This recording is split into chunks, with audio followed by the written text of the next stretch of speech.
இந்த கேள்வி செய்கிறதுக்கு இந்த கேள்வியில் எக்ஸுக்குரிய பெருமானம் காண்றதுக்கு எங்களுக்கு 3 தேற்றம் தேவை. ஒரு வட்டம் தந்துடாக்கு அதுக்குள்ள 2 முக்கோணத்தை தொடர்படுத்தி தந்துடாக்கு இதுக்கு 3 தேற்றம் தேவை. அதை என்னென்னு பார்ப்போம்.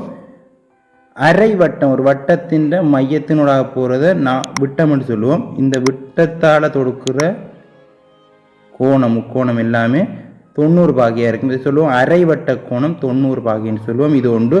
அதாவது மையத்தினூடாக போகிற அரை வட்டத்தில் ஒரு கோணம் ஒன்று வரைஞ்சால் அது 90 பாகையாக கட்டாயம் இருக்கும். இது ஒரு தேற்றம். அதே மாதிரி இன்னொரு தேற்றம், ஒரு வட்டம் சரியாக வரைஞ்ச வட்டத்தின் ஒரே நாணால் அமைகிற எத்தனை கோணங்கள் வரைஞ்சாலும் அந்த கோணங்கள் எல்லாமே சமனாக இருக்கும். இந்த ஒரு நாணால் எத்தனை முக்கோணங்கள் வரைஞ்சு அந்த கோணங்கள் ஒரே துண்ட கோணங்கள் சமன் என்று சொல்லுவோம். ஒரே துண்ட கோணங்கள் சமன் என்று சொல்லுவோம்.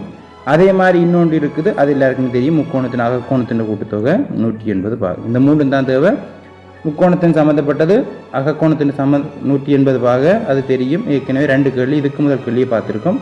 மற்றது புதுசாக வட்டத்தின் அரை வட்ட கோணம் 90 பாகை. அதே மாதிரி ஒரே துண்ட கோணங்கள் சமன். அரை வட்டம் 90 பாகை, ஒரே துண்ட கோணங்கள் சமன். இந்த 2ஐயும் பயன்படுத்த போகிறோம். அதோட முக்கோணத்தின் அகக்கோணத்தின் கூட்டுத்தொகையும் பயன்படுத்த போகிறோம். இப்போ இதில் ஒன்றா பயன்படுத்துவோம். நாங்கள் முதல்ல பயன்படுத்த போகிறது ஒரே துண்ட கோணம்.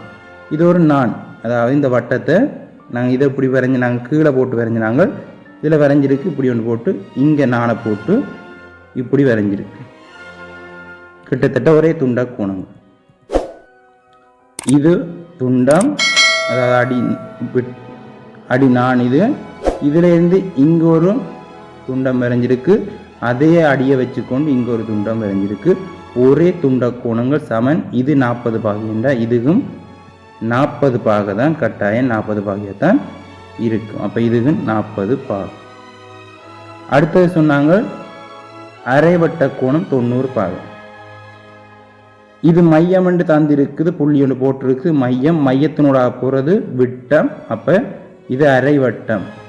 அரை வட்டத்தால் ஒரு கோணம் தொடுக்கப்பட்டால் அது 45 பாகை.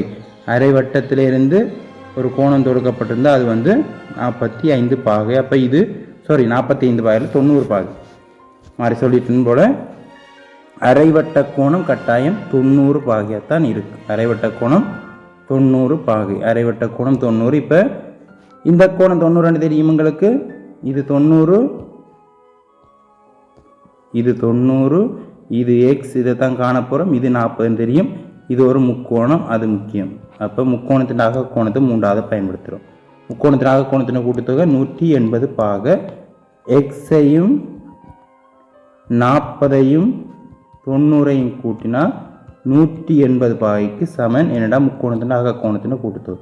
இப்போ இது சமன்பாடு உருவாக்கிட்டோம்னா அதை தீர்க்கிறது சின்ன வேலை தான். எக்ஸ் இது 2ஐயும் கூட்டினா 130 பாகை சமன் 180 பாகைக்கு சமன். இதில் இந்த எக்ஸை கண்டோம்னா ஒரு பக்கம் கூட்டு போகிறது, அடுத்த பக்கம் போனால் கழிப்பாடு 180 30 கழிச்சா 130 கழிச்சா 50 பாகை. அப்போ எக்ஸுக்குரிய பெருமானம் 50 பாகை. எக்ஸ்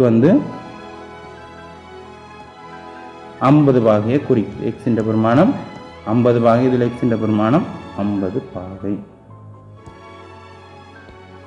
இதில் எக்ஸ் 50 பாகை. புரிஞ்சிருக்குன்னு நினைக்கிறேன். அரை வட்ட கோணம் 90 பாகை. அரை வட்ட கோணம் 90 பாகை. இது 90. ஒரே துண்ட கோணங்கள் சமன். அப்போ இது 40 இதுக்கு 40, இது 90. இது எத்தனை பார்க்குறதுக்கு ஒரு முக்கோணத்தின் அகக்கோணத்தின் கூட்டுத்தொகை 180 பாகை. அதில் எந்த எக்ஸை கண்டுட்டோம். இதே மாதிரி நிறைய கேள்விகள் இருக்குது. வேணும்டா வட்டம் சம்மந்தப்பட்ட கேள்விகள் நிறைய இருக்குது. வேணும்டா கமெண்ட்டில் பதிவு பண்ணுங்கள். நாங்கள் தொடர்ச்சியாக பார்க்கக்கூடியா இருக்கும். உங்களுக்கு பிடிச்சிருந்தா தான் நாங்கள் தொடர்ச்சியாக வட்டம் சம்மந்தப்பட்டு போடுவோம். இல்லாது அட்சர கணித சமநிலைகள் சம்மந்தப்பட்ட அப்படியான கேள்விகள் செய்வோம். வட்டம் சம்மந்தம் 1-2 செய்கிறது சாம்பிளுக்கு உங்களுக்கு பிடிச்சிருக்கோன்னு பார்க்க. இதே மாதிரி அடுத்த காணொலி தொடைகள் சம்மந்தப்பட்டது. அதாவது தொடைகளில் இதுக்குரிய பெருமானத்தை இதுக்குரிய பிரதேசத்தை நிலற்றோன்னு நாங்கள் இந்த படத்தில் நிலட்டி காட்டி விட்டுறா. சரி, அதை நிலற்ற தெரிஞ்சால் எப்படி நிலட்டுறது, இந்த பகுதி வேறுமென்னு தெரிஞ்சால் அதை கமெண்டில் பதிவு பண்ணுங்கள். இதை நிலட்டி காட்டுற சாத்தியம் இல்லாது கமெண்டில் நாங்கள் இது சம்மந்தப்பட்ட பூர்ணமான விளக்கத்தோடு அடுத்த காணொலியில் சந்திப்போம். இது சம்மந்தப்பட்ட பூர்ணமான விளக்கத்தோடு அடுத்த காணொலியில் சந்திப்போம். நிறைய பேருக்கு தெரிஞ்சிருக்கும், இருந்தாலும் விளக்கத்தோட பார்ப்போம் அடுத்த காணொளி. நன்றி.